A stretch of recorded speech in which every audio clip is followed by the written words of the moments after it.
ये कहानी एक गांव की है जहां शाम ढलते ही हर तरफ सन्नाटा छा जाता था। ऊंचे दरख्त, पुराने कुएं और कच्ची गलियां इस गांव की पहचान थीं। वहीं एक हवेली थी जो सबसे अलग थलग थी। इस हवेली में रहती थी नूरीन, एक हसीन वाव जमील लड़की जिसकी खूबसूरती का चर्चा पूरे गांव में था। इसकी बड़ी बड़ी सियाह आंखें और घने चमकदार बाल हर देखने वाले को सिहर में जकड़ लेते। लेकिन नूरीन की जिंदगी आम लड़कियों जैसी नहीं थी। इसकी आंखों में एक अनदेखे खौफ की झलक थी। वो जानती थी कि वो अकेली नहीं है, कोई हमेशा इसके आसपास रहता है, इसे देखता है, उसकी हिफाजत करता है। वो कोई जो नजर नहीं आता था, लेकिन उसका वजूद महसूस होता था। नूरीन को पहली बार इस परछाई का एहसास तब हुआ जब वो 13 साल की थी। एक रात जब सब घर वाले गहरी नींद में थे, वो अकेली सहन में चांदनी को तक रही थी। अचानक उसे यूं लगा जैसे कोई उसके करीब आ खड़ा हुआ हो। हल्की सी सरसराहट हुई और फिर किसी ने बहुत नरमी से उसका नाम पुकारा, नूरीन। वो कांप गई, दिल जोर जोर से धड़कने लगा। लेकिन हैरत की बात ये थी कि वो डरी नहीं, क्योंकि आवाज में अजब सी मिठास और सुकून था। इस रात के बाद नूरीन ने अपने इर्द गिर्द एक अजीब सी मौजूदगी महसूस करना शुरू कर दी। दरवाजे खुद ब खुद बंद हो जाते, पानी का मटका हल्के से लरसता, और जब भी वो तन्हा होती, कुआं में किसी की मौजूदगी का एहसास होता। साल गुजर गए और नूरीन समझ चुकी थी कि ये कोई और ही मखलूक है जो इस पर मेहरबान थी, इसकी हिफाजत करती थी। और वो शायद किसी को बहुत अच्छी लगती थी, लेकिन वो कभी उसे नजर नहीं आया। लेकिन नूरीन को यकीन था कि वो इसके बहुत करीब रहता है। एक दिन जब नूरीन की शादी की बात चली, तो घर में अजीब वाकयात होने लगे।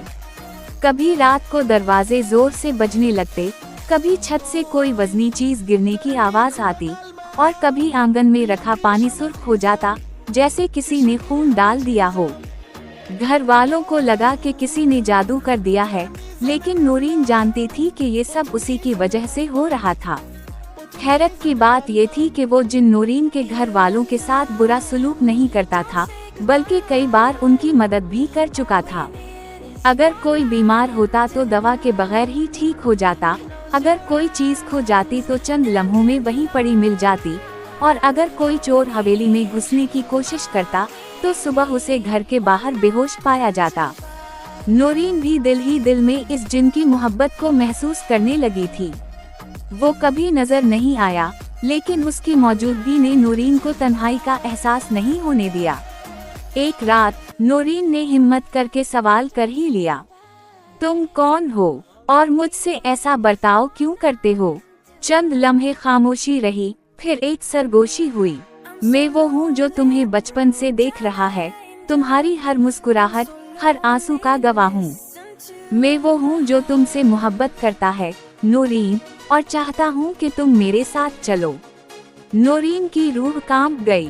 क्या वो वाकई इस दुनिया को छोड़कर एक अनदेखे जहां में जा सकती थी? नूरीन कई दिन तक उसी कश्मकश में रही। फिर एक रात जब गांव में शदीद तूफान आया, घर वाले सब दबके हुए थे और आसमान बिजली की कौनद में नहा रहा था, नूरीन को अपनी खिड़की के बाहर एक लंबे खत का साया नजर आया। वो साया इंसानी था, लेकिन आम इंसानों जैसा नहीं था। इसके पीछे एक सियाह घोड़ा खड़ा था, जिसकी आंखें दहकते अंगारों की तरह सुर्ख थीं। नूरीन, चलो, ये वक्त है। नूरीन ने पीछे मुड़कर अपने सोते हुए वालिदैन को देखा। इसकी आंखों में आंसू आ गए, मगर दिल में एक अजीब सा यकीन भी था। वो जानती थी कि वो जिन बुरा नहीं था, वो उसे कभी नुकसान नहीं पहुंचाएगा।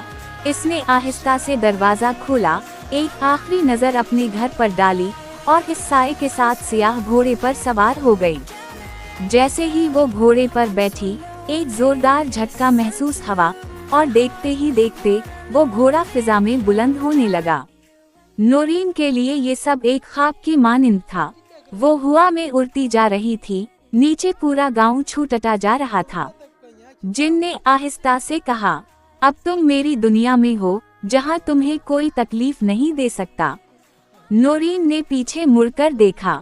दूर, बहुत दूर, इसका गांव एक नन्हे चिराग की मानिंद टिमटिमा रहा था और फिर वो रोशनी भी गायब हो गई। अगले दिन जब नूरीन के घर वालों ने देखा कि वो अपने कमरे में नहीं है, तो पूरा गांव उसे ढूंढने निकल पड़ा। कोई नहीं जानता था कि वो कहाँ गई। कुछ लोगों ने कहा कि वो खुद किसी के साथ भाग गई और कुछ ने बस खामोशी इख्तियार कर ली। लेकिन जो कोई भी नूरीन के कमरे में दाखिल होता, उसे वहाँ एक अजीब सी महक महसूस होती, जैसे किसी ने खुशबू बखेर रखी हो, और इसकी खिड़की पर एक पुराना धंधला सा निशान था, जैसे किसी ने उंगली से लिखा हो, नूरीन, हमेशा के लिए।